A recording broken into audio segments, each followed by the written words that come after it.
is again getting quick to the competitive advantage. So competitive advantage है क्या इनके?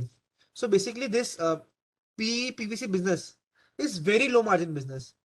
So इनके peak margin से ये लोग की 6% रह चुके हैं आज तक operating profit margin that I'm talking about. So one can imagine कि इनका 800 crores का market cap है, इनके profit margin खाली 6% operating profit margin that I'm talking about, not net profit margin.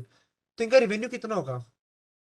तो you will be shocked to know कि इनका revenue is 2,200 crores in FY22. Excuse me.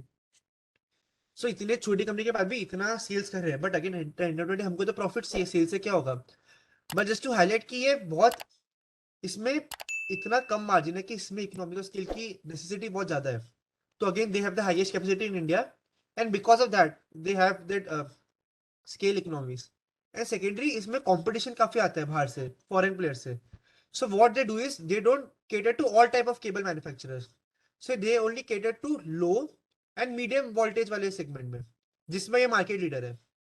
वैसे credit rating reports if you will read तो दे constantly mention कि इसका एक major risk is बाहर के जो मेजर प्लेयर जैसे डो केमिकल हो गया, ये सब प्लेयर इंडिया में एंटर हो रहे हैं, तो उससे बहुत कंपटीशन हो सकता है.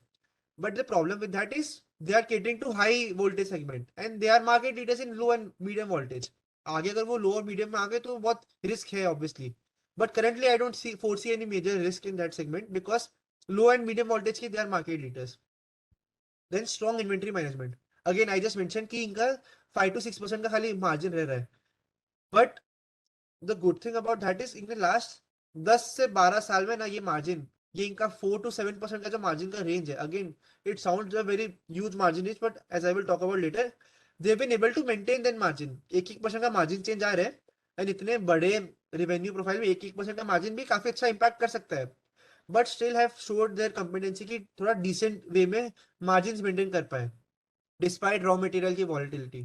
So how have they been able to do this? That is primarily due to strong inventory management. So what they do is they don't primarily they are from Kolkata only. They have one manufacturing facility in Kolkata itself or close to Kolkata in West Bengal. But what they observed is अगर हम coast के पास रहेंगे ना, because the polymer compound which they get as raw material, they get from oil companies like Reliance and ONGC and all such things. तो उनके पास रहोगे ना तो एक तो आप उनसे बार्गेनिंग तो कर नहीं सकते बिकॉज एज वी सो इन रिवाती वाले केस में, अगर आपका सप्लायर बहुत बड़ा है और बहुत स्ट्रॉन्ग है तो आपके पास मार्केट शेयर होगा क्या, उसको कुछ फर्क नहीं पड़ता. Bargaining power will be with the supplier. So इन्हें स्ट्रेटेजिकली रीलोकेट करा to Surangi which is close to ये रिलायंस का पोर्ट.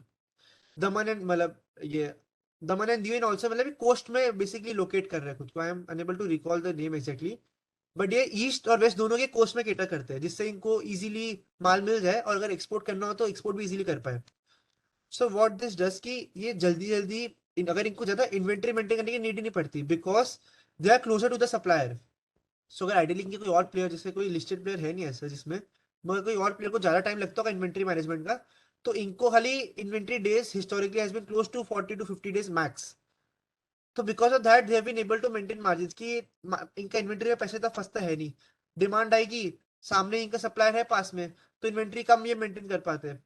तो उस चक्कर में ये लोग अपने वर्किंग कैपिटल साइकिल भी मेंटेन कर पाते हैं, जिससे despite having very low margins they have been able to maintain very high return on capital employed.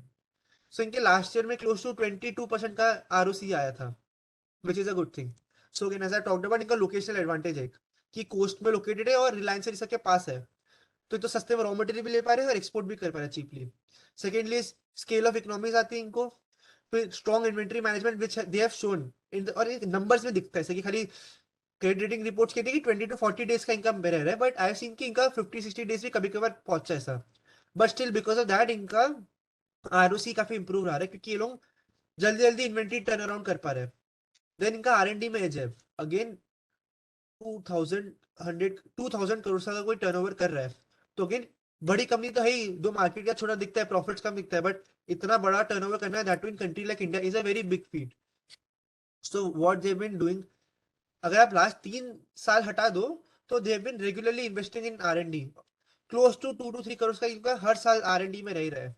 And because of that they have been able to bring new products like XLPE for 132 kV wires. Again they have not mention कि इसका industry size क्या है ये सब. If I remember correctly, they somewhere mentioned कि $1.5 billion की industry है. And again what I am trying to say कि ये लोग जो नए नए प्रोडक्ट्स ला रहे हैं इसकी वजह से आगे जाके इससे काफी रेवेन्यू अच्छा आ सकता है। सो इनका ये कि R&D में रेगुलरली इन्वेस्ट कर रहे हैं एंड दैट इज बिकॉज इनका स्केल इतना बड़ा है कि कर सकते हैं, बाकी प्लेयर इतना नहीं कर पाएगा।